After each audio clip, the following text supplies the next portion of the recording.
J'ai été agressée le 20 mai. Il y a l'homme qui est venu derrière, il m'a arraché mon voile. C'est à ce moment-là qu'il m'a arraché le hijab. Ils m'ont mis par terre. Moi, j'ai eu le réflexe d'attraper mon hijab. Ils m'ont mis à terre et ils m'ont tabassé. Ils m'ont roué de coups. Il y a une sœur hier qui s'est fait agresser par 2 hommes, des skinheads.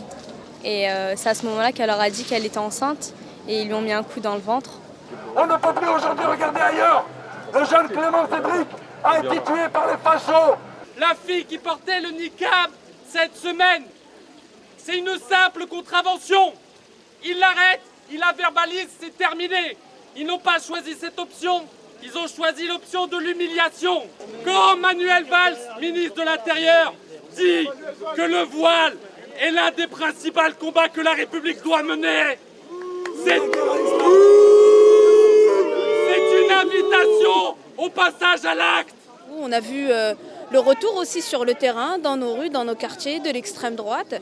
Ça a commencé avec les manifs contre le mariage homosexuel, il faut le savoir. Et là, aujourd'hui, ça prend les formes, les pires formes, à savoir...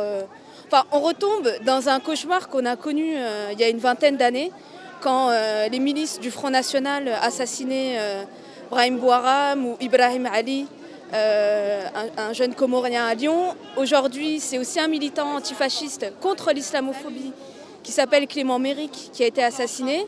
L'information, les médias nous enferment et ne relèguent pas l'information telle qu'elle est. Et il serait arrivé, les faits divers les plus minimes sont relatés.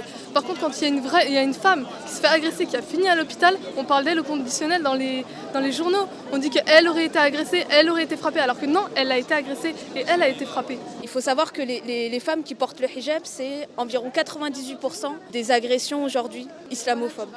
Nous n'accepterons pas dans cette ville aucun acte islamophobe. On exige d'être reçu. On exige d'être reçu.